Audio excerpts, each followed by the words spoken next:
Hello there everybody, Reggie Time here with episode 5 I think of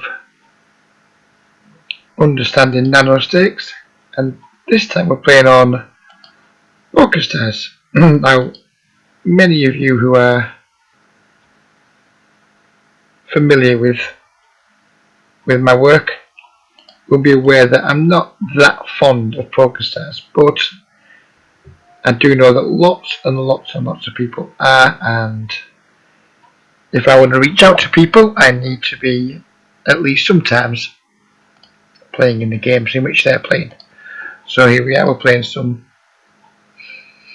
2NL Pokerstars, and let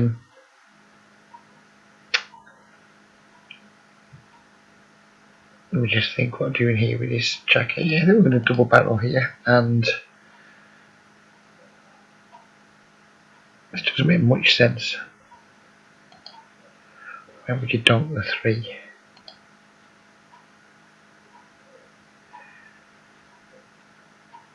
Doesn't make an awful lot of sense. Sometimes when people do this, they can just be trying to set themselves their own price for the turn. So that means you could either have a jack, weak king, or maybe a draw. Maybe you had like 10-9 or queen 10, something like that. There's certainly no value in betting the river, so we'll just check and hope that he was betting a draw and hope that we win. And he's ever jack. So the unfortunate thing with donking is it's usually some kind of indication of weakness, particularly when someone check call flop donk turn. But can we have showdown, like, do we really want to be turning made hands into bluffs too often? I mean, do we really think he's going to fold a jack too often if we bet the river? I think they're probably not on that run out. So happy enough with my line. I think he just about has enough weaker hands in his range where we can take a hand to showdown. But yeah, donking's a pretty weird thing. We're going to see bet here with our queen 10. Don't expect too many people to limp ace-x in late position. This character appears to have something he likes, so we'll just fold.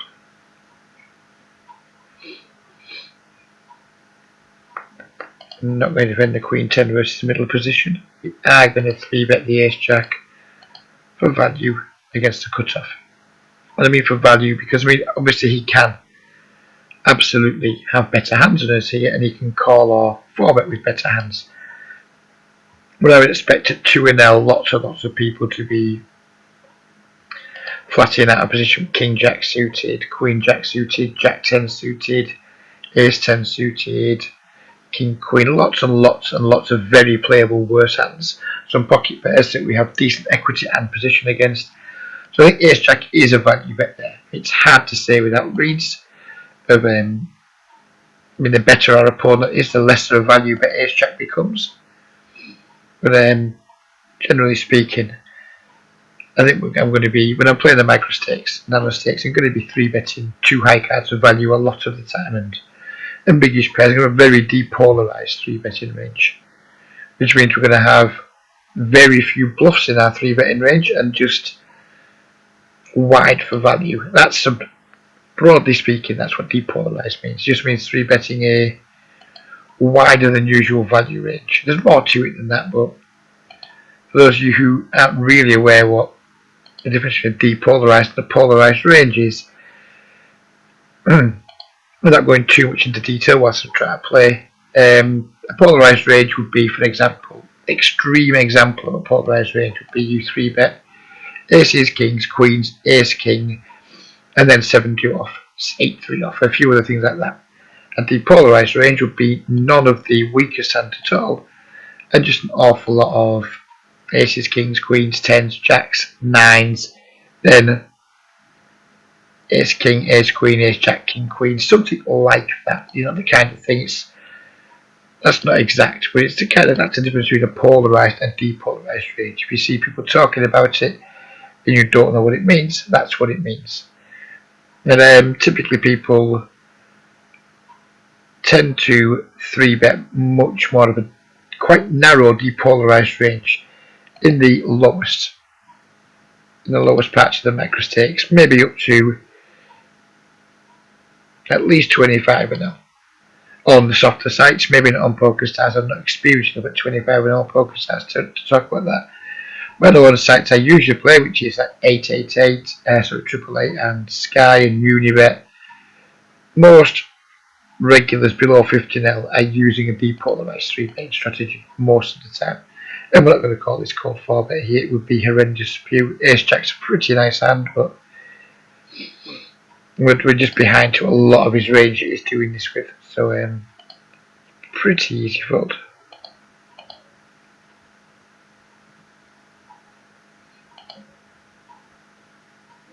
So if you're playing 2-0 on Pokerstars, what should your default strategy be if you are a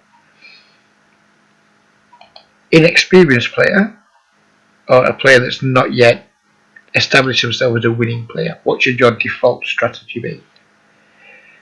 And I'm going to go away from what a lot of people talk about in the forums, which is like we should have a tight, so a semi-tight, semi-loose, aggressive type style. So, for example, if you're a losing player or a new player, and your style is around, I don't know, 22-18, 24-20, that type of thing, and we'll come back to this in a moment because we've been limp min race, which is usually the nuts, but when we have to call, we might just flop something huge.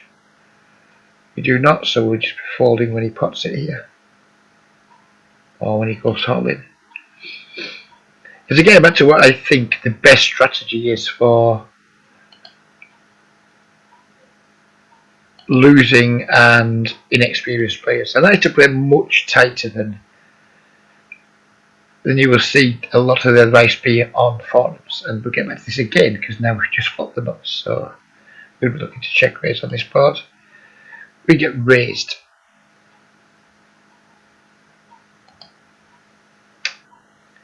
I think at higher stakes, folding jacks here is pretty exploitable. But 10 and L. I'm just going to pot it here. In fact, we're going to overbet. Because if he has an ace, he might just call. But at 2 and L, I just don't think we're going to be getting exploited when we get raised in spots like that. We get raised on king low low, and we have an underpair. I just think the prudent thing is to just fold. And that's what gets me back to the point I was making about how we should approach 2 and L as a long-term losing break-even player or as a new inexperienced player. Is don't play as tight as don't play as loose as most of the advice that you will hear, read, see, call it what you will. Don't play as loose as all of that suggests that you should. I don't like set manning in 3-bet pots, but in this exact spot, closing the action, I think it's fine too. We flop second pair to the board and a flush draw, which could get us in some trouble. If big bets go in here, for example, if we see bets like 45 cents or more, and this guy comes along, we're probably just going to muck our tens. It's a really big size. Again, we're just not going to pay off here. Our strategy, our default strategy at 2 and L as a new inexperienced or losing player is going to be play tight, don't pay off, look for value. That's pretty much all we should be doing for the time being until we get better at poker and we start chalking the win zone. It's the best strategy to adopt. And then the better we get, the more we can start to widen our range, a small position. Because the problem with poker and playing a tight, aggressive style pre-flop is that quite often if you're not that experienced at poker or that good at poker post-flop, what you actually end up doing is just creating a lot of negative EV spots for yourself post-flop because you simply don't know how to play them well. So it means things that you'll typically find yourself doing is missing value by playing too passively because you won't know where you are in hand. Or you'll pay off maybe just a little too often because, again, you won't know where you are in a hand. It's just when you play lots of marginal hands, marginal pre-flop, that then improve slightly post flop, what you end up is with a lot of very, very marginal situations, which is where eventually we aim to get good at, so we can push our edge against our opponents, but we need to not be good at them straight away. What we need to be doing is getting good at playing tight ranges, then start to expand our range, get good at playing the expanded range, and then widen our ranges again and get good at playing them, rather than just straight away saying, I want to dive into poker and I want to play 24-20 with an 8% 3-bet and whatever else all the cool kids are doing. It's nice to want to do that, and that's a nice place to aim to get to. But you don't need to be there now. You really don't need to be there now, and trying to be there now before you actually know what you're doing is going to give you... I was going to bet there, but let's go min 3-bets with pre, and then messes around somewhat. Kind of reticent to bet, but once he checks 3 times, we're going to go for some thin value with our queen. Hope he somehow has 2 jacks or something like that and find to call. So that's how we're going to do it, and that's how when I'm coaching people who come to me who have been long-term losing players or the new, the first thing I try to teach them is to play pretty tight pre-flop. And the purpose of that is to just get used to playing post-flop with a strong range, so you get used to mostly just value betting and not bluffing too often. And then as you get more experience, you get more confident, because you're playing tight ranges, you'll be probably booking a few more winning sessions than you used to. Your confidence will come, and eventually you'll start thinking to yourself, well, actually now pretty happy where my game is. Now it's time to just push on just a little bit. And it's got to be said, these games are fucking horrible. I get 3-bet at 2-0 on Pokerstars, more than I get 3-bet at 15-0 on Sky. I don't want to turn this into an anti-Pokerstars rant, so it's much as I'm going to say right now. If you want to know my views on Pokerstars and you're not familiar with them, please just find my Reggie Time versus Pokerstars video when I'm actually playing on Pokerstars. It caused quite some controversy when I first made it, but quite a lot of criticism for it. But yeah, I don't want to turn this video into an anti-stars rant. But if you want to know why I don't recommend guys play there, please do go and check out Reggie Time versus Pokerstars. Yeah, so what we're going to do is we're going to just get better and better, and every time we feel ourselves improving slightly till we get to the point where we feel like we've got pretty much everything we need to have for our current ranges down very well post flop, then and only then do we say to ourselves, okay, now we can start increasing our ranges slightly, widening our ranges. And the way we're going to do that, and we're going to see bet here with the ace king, because we have 2 overcards, 2 backdoor draws, which is just enough to see bet as a bluff for me. Fold the king queen off out of position, and we have min raised. I'm just going to fold again. I mean, maybe I've got these games all wrong, but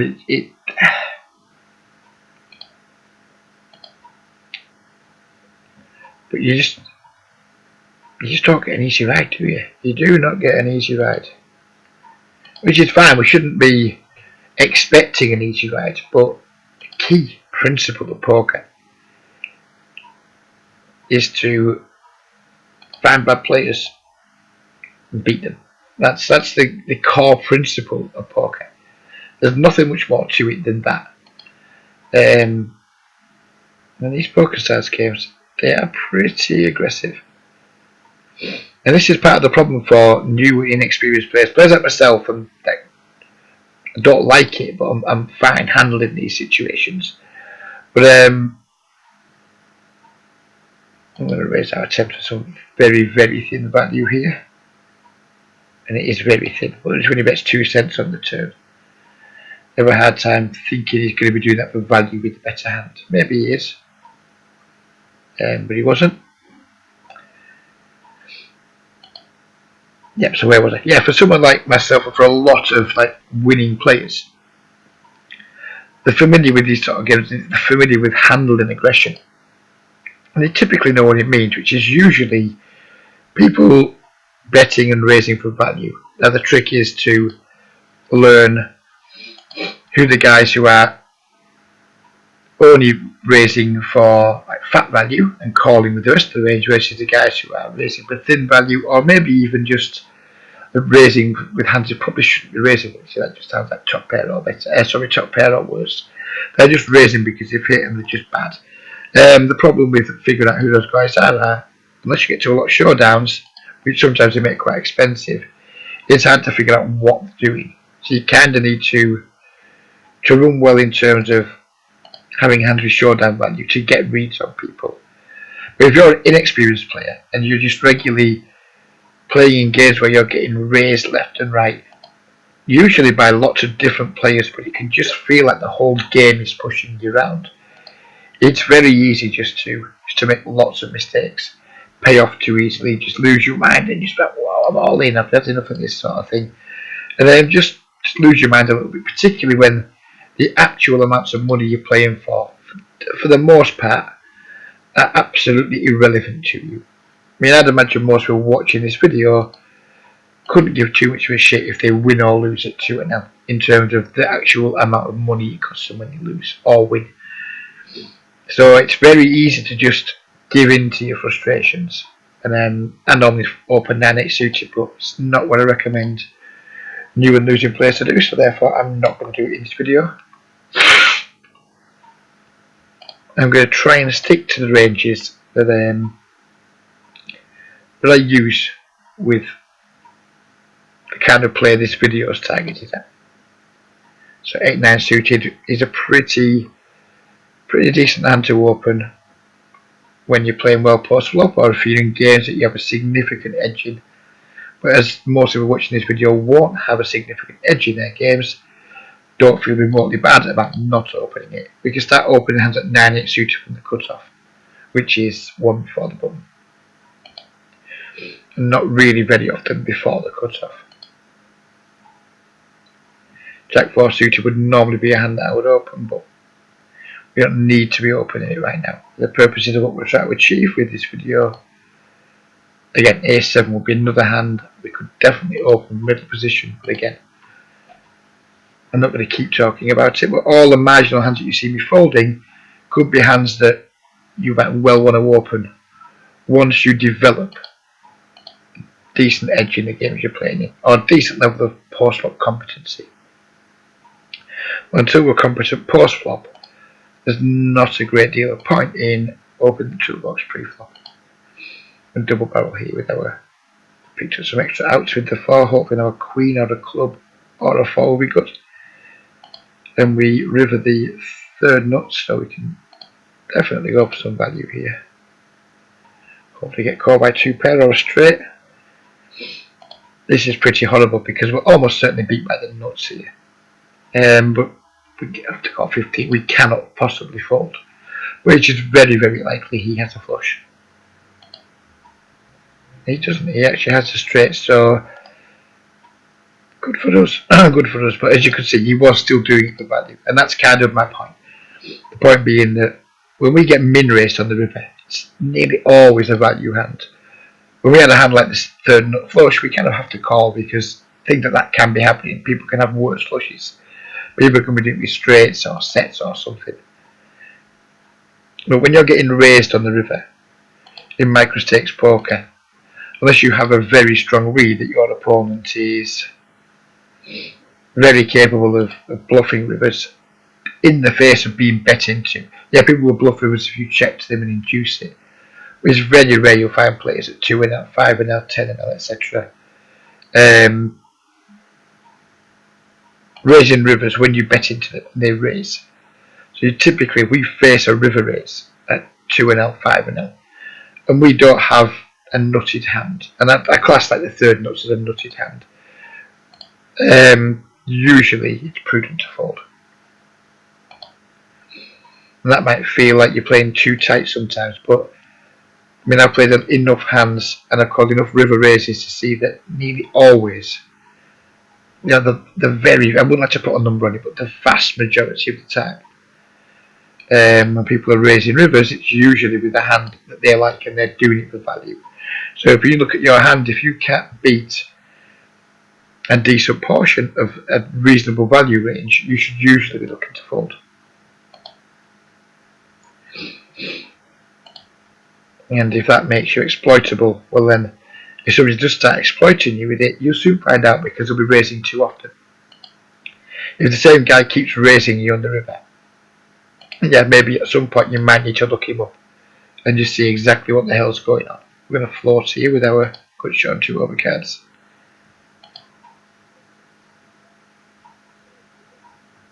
And we pair the queen, which is quite interesting.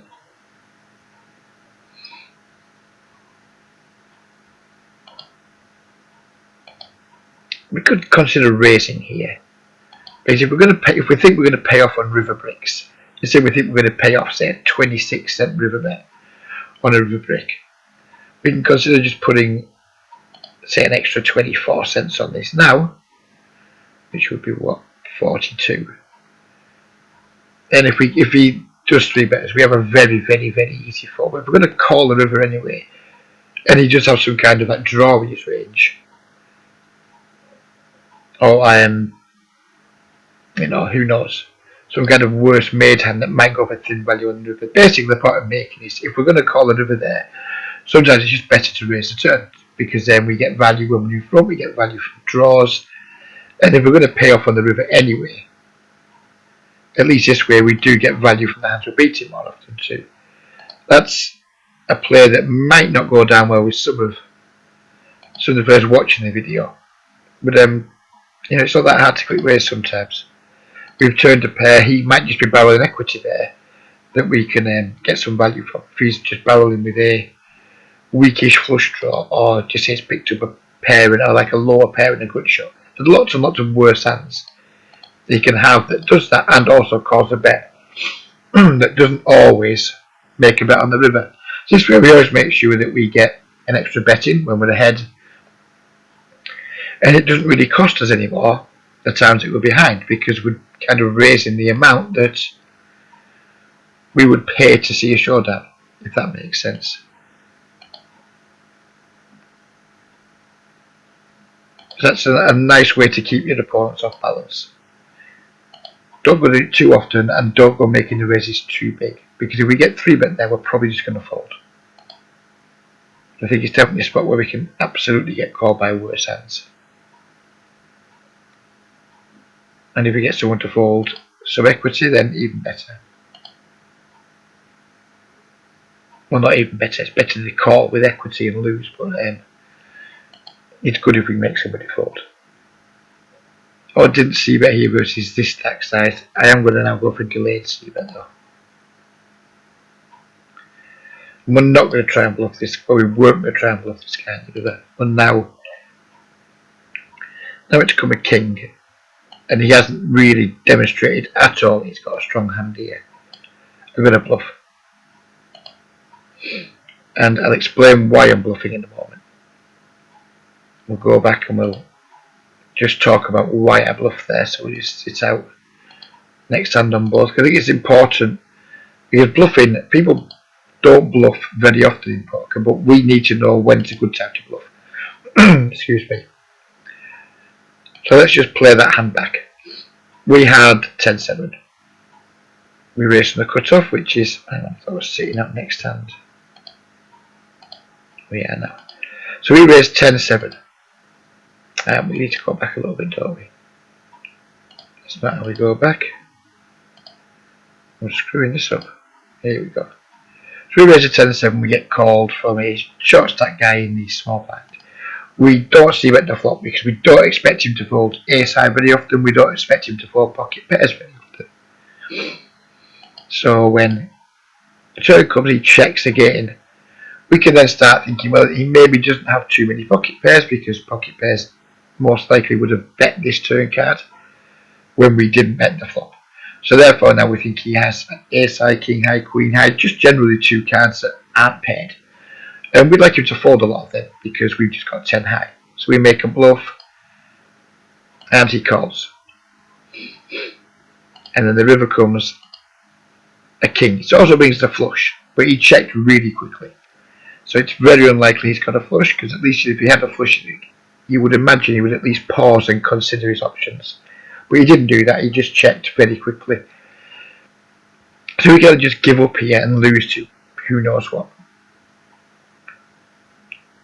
Pocket fours, ace high. They just decided to peel the turn, like ace queen, ace jack, that type of thing. Who knows? This guy might just have called with queen high. We don't know, because he's clearly not a good player because of his stack size. So we can either just check the river and give up, or we can bluff. And it's a good time to bluff because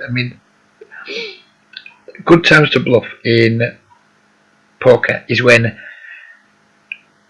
our opponent, our villains, have weak ranges, but our hand is still behind to quite a big chunk of their range. So if we had, say, ace queen here, we wouldn't need to bluff. We could just shut down our hand, because if he doesn't have a pair, we have the nuts. We have the nut no pair, so there's no reason to bluff.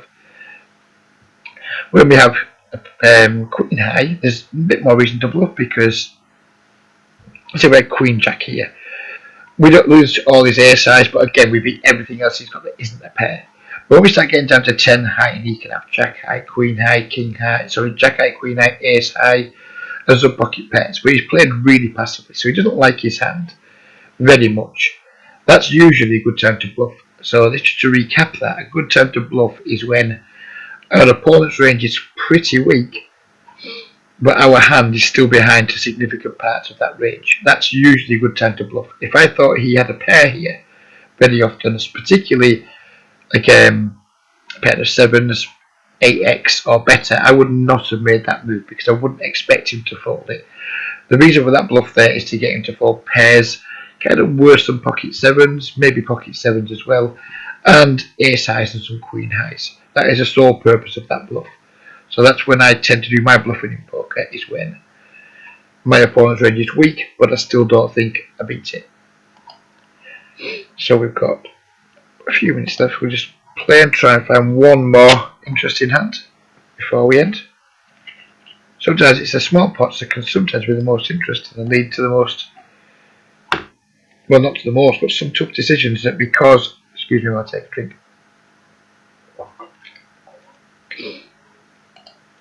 Because we tend to, when we're studying and reviewing our poker, it's very easy to get caught up in just reviewing the big pots. We win the big pots, we lose. That's not usually where you're going to find your most damaging leaks.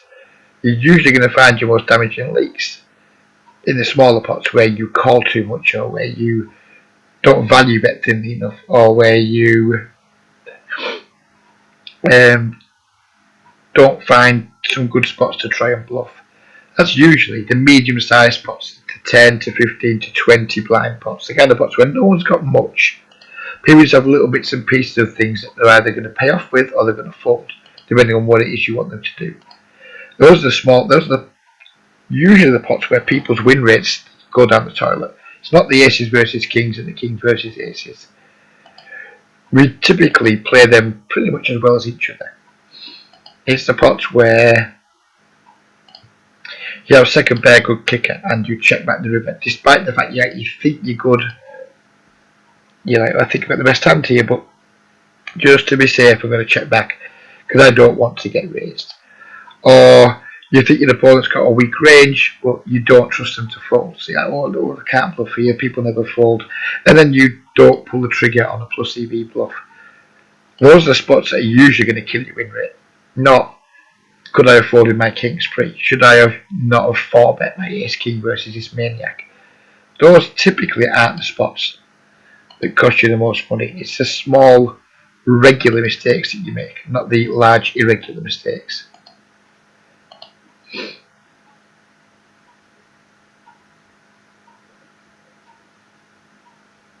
So I think what we'll do now, we've got just go to 30 minutes, and next time we get into an interesting situation post-flop, we're going to call it the last hand of the video. We may play something a little bit spurious here and generate an interesting spot to talk about.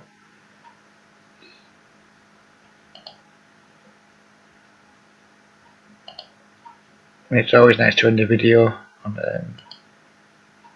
an interesting moment. Don't like my videos and just tape it out.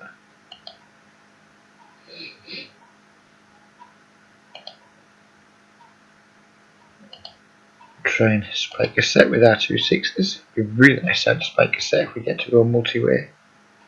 Oh, we get 2 choices to spike a set with 6s.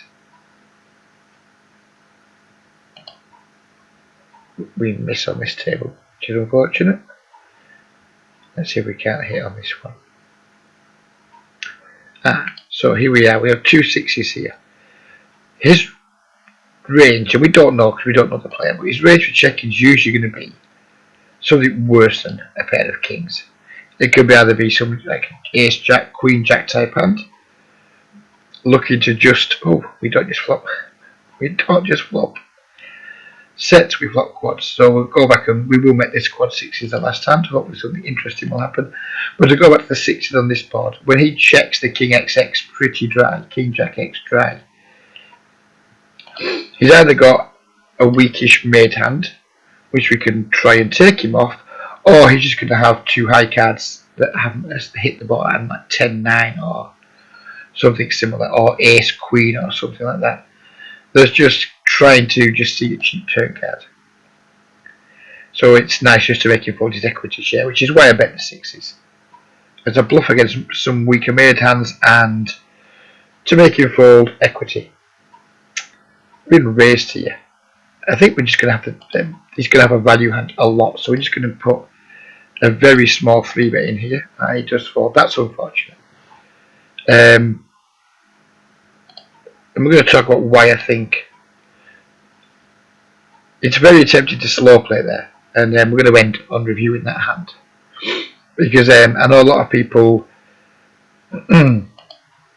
when they make a big hand, they end up not building a big pot sometimes because they're just too scared of making their opponents fold.